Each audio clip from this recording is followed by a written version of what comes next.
It is April 3rd, 2020, and this is another edition of Coronavirus and Commercial Real Estate. We've entitled this one, COVID-19 Presses Upon Commercial Real Estate. I'm your host, George Morales from Blue Box Real Estate.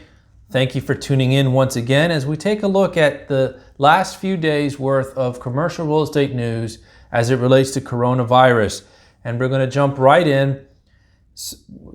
The first few articles are, again, kind of similar theme as the one on Tuesday, is a little bit negative news. We certainly expect more and more of this to come as coronavirus continues to grow in our land. And this comes from CNBC, and this is record spike in jobless claims may mean Congress has to pass even more stimulus, economist says. This is from Elizabeth Schultz of CNBC. Nearly 10 million Americans have filed for unemployment benefits in just 2 weeks, according to the Labor Department, which came out on Thursday of this week. 10 million. We went from 3.3 million about 2 weeks ago, which was a record by a landslide. I think the previous weekly record was during a Great Recession, 687,000 plus or minus. And so we 5 times that. Now we've doubled that record. 6.6 million Americans file for unemployment. And now this is post the $2 trillion stimulus package relief bill. And so certain economists are stating it's not going to be long. The stimulus package may last just 2 weeks before another stimulus package is needed. But I question, if you've heard any of the past videos, how much debt is too much debt if we continue to pass this stimulus. So that's from CNBC. Second is an article from CoStar News. And really this is one, it kind of tugs to those of us who have families, if we've ever been to Disneyland, if we've ever been to Disney World, and some of us spend a lot of time at these parks with our kids. The snapshot, coronavirus, empty streets of Disney's Magic Kingdom. The theme parks in Florida, California now closed for the longest stretch in company history.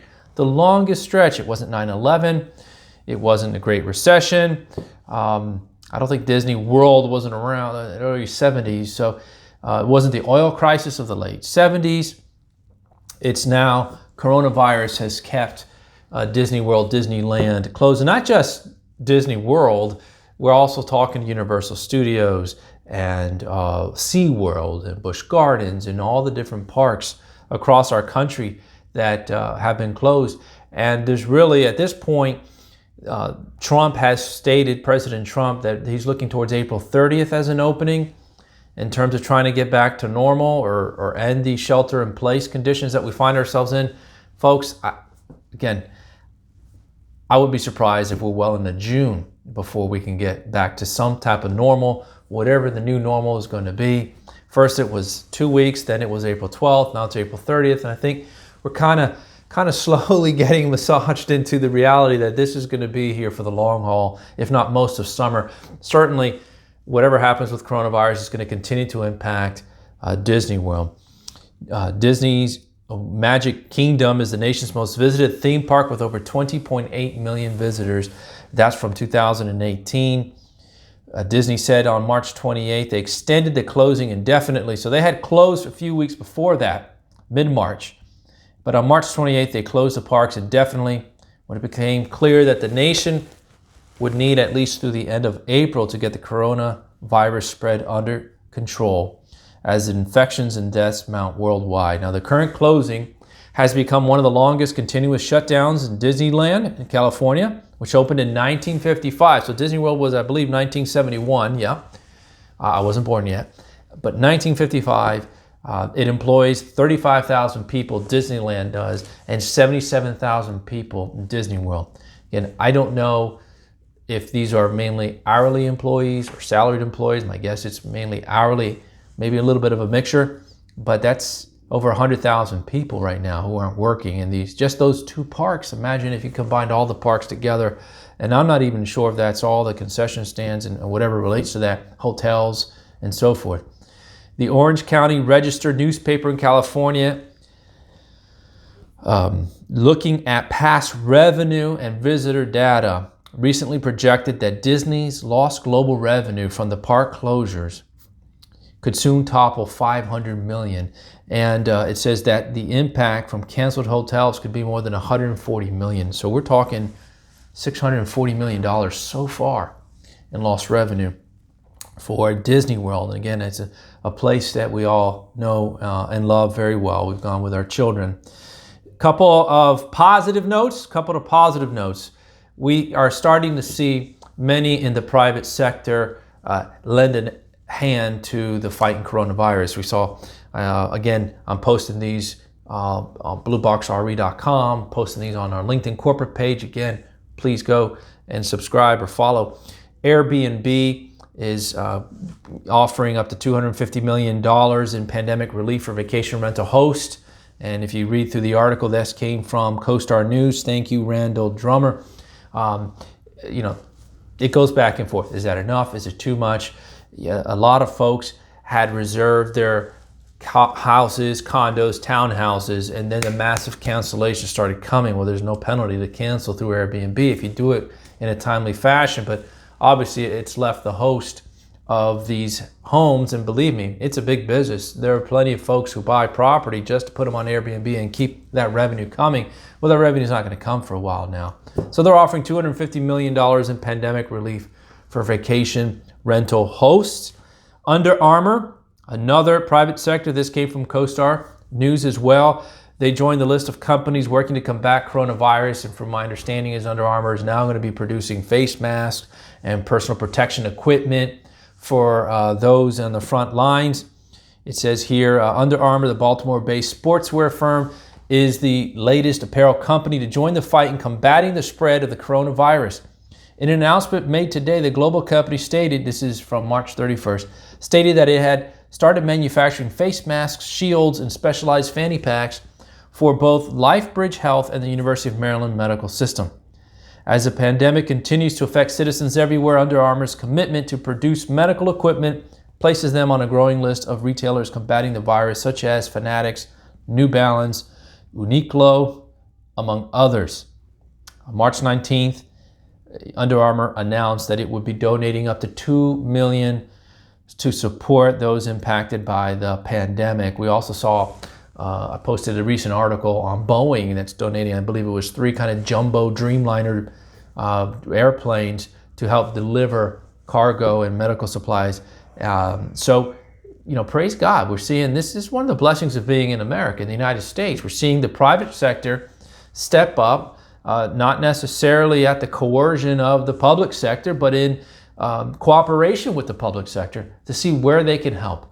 I heard today Walmart is redirecting some of their manufacturers, most likely in China, I suppose, to make face masks and other personal protection equipment for the medical field who is in dire need of these supplies. So again, let's give a great applause to the private sector that's stepping up, and those who can and can afford to and have set aside reserves for rainy days are now employing those reserves and capital to help fight the coronavirus pandemic. So again, Under Armour, Airbnb, Walmart, Boeing, and others are all helping, New Balance and others, in the fight against coronavirus. But we titled this COVID-19 Pressures Upon Commercial Real Estate. And I want to highlight one specific deal that got corona'd. I mean, I've had several deals already get corona'd, and if you're in the commercial real estate industry, feel free to comment below if you've had any deals get corona'd because of this. Both the government mandates to stay at home, but that is from the coronavirus. So those two things combined have been shutting down some deals. But here's the largest one that was in the news that I want to bring to your attention. Again, this is from CoStar News. This is from Katie Burke. This came out Thursday, April 2nd. Blackstone pulls out of a $405 million Uptown Oakland purchase. The city of Oakland loses another major deal after investors decide to retreat from the sale. Now, why? Besides the fact that we're talking $405 million is a whopper of a deal to get corona'd. But listen to this. This is why I want to highlight this. Amid volatility and uncertainty in the global economic market hurt by the coronavirus pandemic, the New York investor has pulled the plug on the sale of the mixed-use retail and office development, foregoing a $20 million deposit after putting the property under contract in late February, according to the registry. Now, I'm not sure, well, I shouldn't say anything, but late February, we were well in the news cycle of coronavirus and well into starting to take steps into what should be done and not done, seeing what's going on in China, Italy, Spain, France, Germany, and other parts of the world, Iran. You wonder why you would go under contract in late February and then have that contract go hard in the tune of $20 million, only to pull out April 2nd. But the Los Angeles-based developer CIM Group is the current owner of the 396,808 square foot building located right at the heart of Oakland's desirable Uptown neighborhood at 1955 Broadway. Now, let's do the math on that. That was a $405 million deal, just slightly under 400,000 square feet mixed-use office development. You're talking north of $1,000 a square foot. Did you hear that, South Florida? We have a long way to go. I mean, we've hit 500 a foot. Most of our sales, I would say, well, pre-corona, we're coming in the low 400s a foot to 450s a foot, depending on which submarket you're in. But $1,000 a square foot. Now you see why there's so much interest in South Florida. And if you're listening from New York or other parts of the country or other parts of the world, listen, the fundamentals for South Florida are still strong. We are not overbuilt. And God willing, we'll get through coronavirus, and South Florida will be another major market where investment capital will pour into. And so again, $1,000 a square foot. If you want to buy something in Oakland, California, you're probably max at the $500 square foot number in Brickell Avenue for Class A tower. So please keep your eyes on the prize in Miami. And you're talking about 50 cents on the dollar compared to what you can buy in Oakland. So Blackstone forgoes $20 million to not move forward on a $405 million project in Oakland. That's unfortunate. The next few that I want to highlight are deals that actually closed. And I suppose these had the same opportunities as Blackstone did in Oakland to decide not to close forfeit deposits. But what we're seeing generally, so far, it's April 3rd, is deals that are on the investment side already hard with significant cash sums, 20 million would be significant, have been closing. Those that have a higher loan-to-value ratio most likely aren't going to move forward, either because the world has changed and, like Blackstone did, decided not to move forward, or lenders are no longer comfortable with those deals. But those that are trending towards 50-50 loan-to-value ratios are most likely going forward. And we see Truest. This again, thank you CoStar News. This is from Richard Lawson. Truest officially buys Charlotte office tower to set sales record.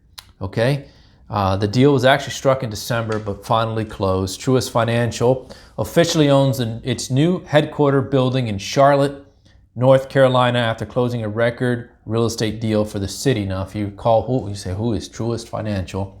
It's going to get some time to get used to. That's SunTrust and BB&T. And somehow, when you take SunTrust and BB&T and you bring them together, you come up with Truest. Don't ask. That's the new name, Truest. You might see their signs and billboards all over town. That's who it is. It's SunTrust and BB&T, and they gave birth to Truest. So the Atlanta-based real estate investment trust Cousins Properties announced it sold the 966,000 square foot Hearst Tower for $455 million, again, or roughly $471 a square foot, to the bank. This is the highest price ever paid by overall price for an office tower in Charlotte. So that's trending more along the lines of South Florida. $471 a square foot for a Class A tower is probably the going rate, plus or minus. It's going to depend. But that's a little bit more in line. In a sense, after reading that, you don't blame Blackstone for pulling out of over $1,000 a square foot deal. But the sale closed this month as planned back when Cousins and Truist struck the deal last December.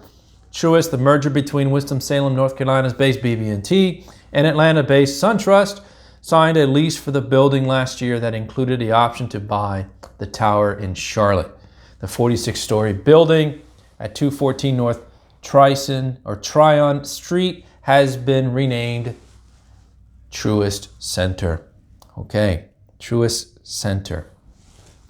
Well, that is a whopper of a deal that closed, and I want to highlight deals like this that closed all across the country. And the next one is a lease deal, believe it or not. A lease deal closed. This again from CoStar News. Thank you, Claire Kennedy. Suburban speculative office scores first major tenant near Minneapolis. Investment firms relocate headquarters to the whole floor. And I tell you, this is amazing. Being at Blue Box Real Estate, we specialize in office leasing on behalf of landlords, office landlords, and on behalf of office tenants in South Florida. And again, we've seen a lot of deals coronaed. We've seen a lot of deals put on pause. There's a few still in the hopper. We're trying to close diligently as fast as we can. But when you see something like this, again, I think we need to highlight it. We see here Minneapolis developer Ryan Coes and its partners have landed the first lease for 10 West End, an 11-story spec building in St. Louis Park that is in the western suburbs, and it's the first new speculative office project to go up in almost 20 years. Okay, so you talk about charting an uncharted course here. First spec building to go up in 20 years, and we hit the COVID-19 economy. These folks had to be nervous. I mean, Ryan Coes had to be nervous, but they signed a full floor deal. New tenant, financial firm, Carval Investors signed for 35,000 square feet where it's planning to relocate its headquarters. The firm intends to move its headquarters to an entire floor on the 11th level, okay, 11-story building, penthouse, at 10 West End after construction of the 344,000 square foot building wraps up in the first quarter of 2021. So again, congratulations to Ryan Coes. I'm sure that was a big sigh of relief to get your first deal done. And look, we're going to cheer you. We're going to cheer you. You're moving forward on your project. We want that building to succeed. I don't know Minneapolis. My web designer is from Minneapolis. Expand Designs. I recommend them anytime. And but congratulations, Ryan and Coes, signing a 35,000 square foot lease. That's in today's COVID-19 economy. That's a whopper of a deal. And so congratulations. So where do we go from here?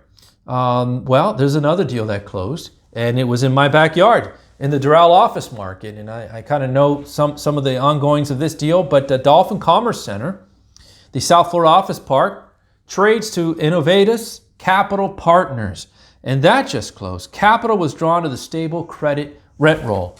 And it is a very stable credit rent roll. The New York-based portfolio management firm Innovatus Capital Partners has acquired Dolphin Corporate Park, a nearly 165,000 square foot office campus in Doral. The seller was Boca Raton-based Procacci Development Corporation. Now, Procacci developed those buildings. If you're unfamiliar with these buildings, if you're in South Florida, these are on the furthest west end buildings in the Doral market. They're out by Dolphin Mall, facing the turnpike.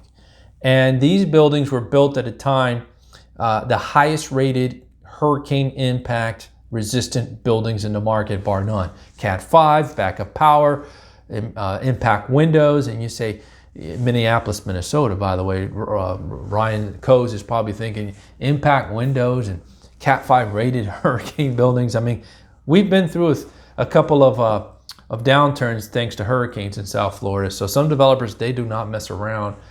And Procacci is one of those developers. So because they developed such a high-grade building with backup power to keep the buildings running in the event, they really loaded up that project at a great time with good credit tenants. A lot of government agencies, for instance, office at this development. Dolphin Corporate Park is 2 buildings, Class A office complex developed in 2008. Some of the notable tenants include Humana, the Bureau of Alcohol, Tobacco, Firearms, and Explosives, ADT Security Services, Food and Drug Administration, U.S. Bank, Banco Santander, and Brickell Bank. Okay, an exciting opportunity for Innovatus. You picked up a good project, and congratulations. None of the financial terms have been disclosed yet, or I would have repeated them to you. Yeah, my guess is going to be plus or minus.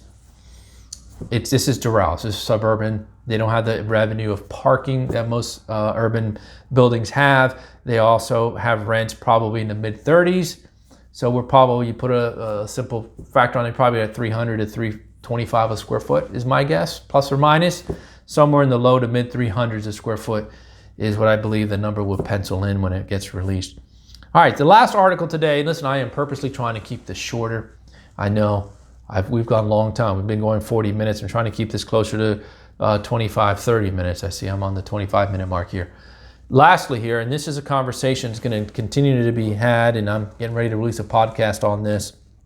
I encourage you to go to don'tsignthelease.com show and keep up with our podcast, wherever you hear podcasts, really. You can go to iTunes, Podcast Addict, Stitcher, wherever. Find the Don't Sign the Lease podcast.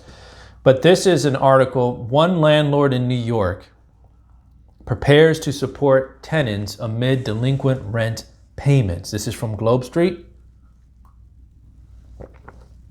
Maria Brown. Thank you, Maria Brown. And this is a quote from the landlord. The truth is, all of us will need to take a haircut in this unnerving time. Now, for a landlord to say that and then say that on Globe Street publicly, my hat's off to her. New York City landlords, this is landlord in New York City. Landlords are closely tracking their rent losses in the current volatile market environment. Let me stop there. It's April 3rd. Rents were due April 1st, but most leases give a 5-day grace period.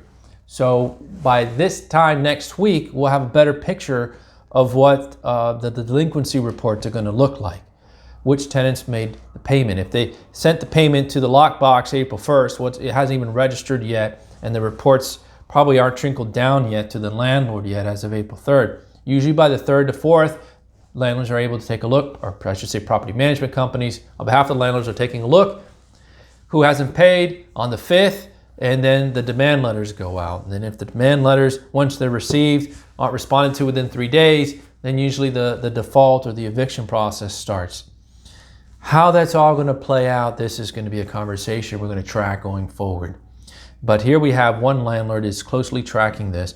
Many, the article says, will have to endure short-term pain for long-term gain to help tenants out financially. Whether that means delayed rent, free rent, or rental adjustments, Greg Kraut, CEO and co-founder of KPG Funds, tells Globestreet.com.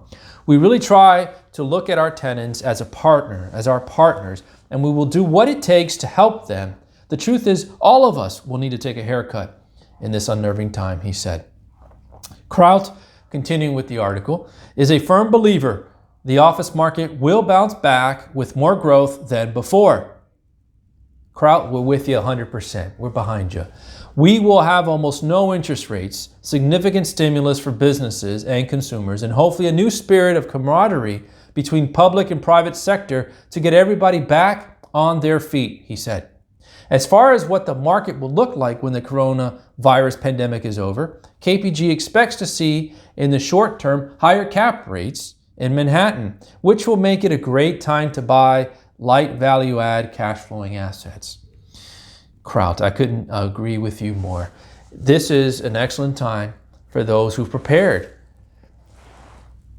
to take, I don't want to use the word advantage, but those who have prepared for the opportunity of low interest rates, of higher cap values, of a stock market that is 30% off its peak.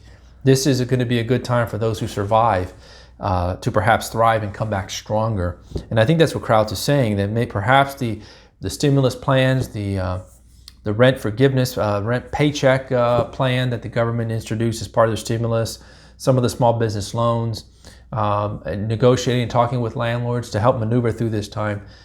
Certainly, I think there could be a case that when things come back, they'll come back quickly and come back strongly. The question on all of our minds is, when will that be? And what will that look like? But I do agree. Higher cap rates are going to be certainly in play. We just read this article how Blackstone pulled out of a $405 million deal. And guess what? That's like getting let go from your NFL or NBA team after free agency period expired, and now you're stuck. Who's the number two on a deal like that in this environment? So CIM is probably going to hold off on selling that until we get through this and come back to it next year is my guess. Well, that wraps up the stories that we want to take a look at. And again, I want to encourage you to, if you like the content, share that. Subscribe to our Blue Box Real Estate YouTube channel. Give us a thumbs up on LinkedIn if this is where you're watching it. If you're receiving this via email, send it to someone you think could benefit from a bi-weekly video cast on coronavirus and commercial real estate. We look forward to continuing to bring these to you.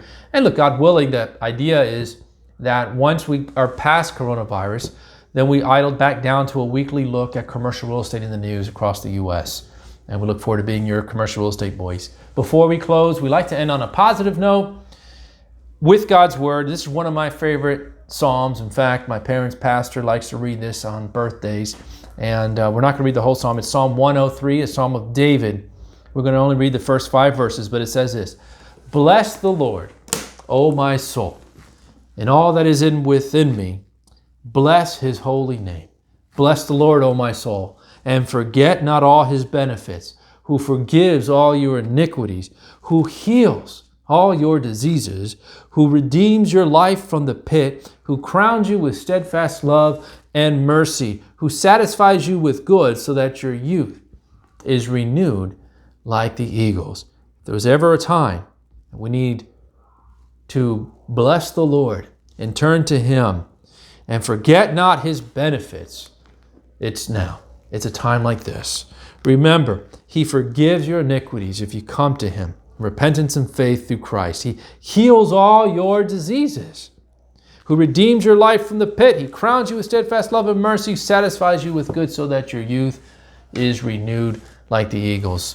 Many of us have had our spirits down. I know Monday for me was one of those days I just woke up and it kind of the reality of, wow, we've got another 30 days of this to go, sank in. The newness of working from home and getting to do podcasts and do a lot more things that I've always wanted to do wore off. And Monday was a tough day for me. But you know what? The Lord renews your youth like the eagles. He renews us. He gives us strength. And I hope that you are drawing that strength from him during these times. Well, I'm George Morales, again, from Blue Box Real Estate. Thank you for tuning in. For more resources on commercial real estate, go to don'tsignthelease.com. We've got a commercial real estate book, a guide to help business owners understand commercial real estate. We have a blog. We also have the podcast. And if you're a tenant and you're watching this, please don't hesitate to reach out to us at info@blueboxre.com, info@blueboxre.com.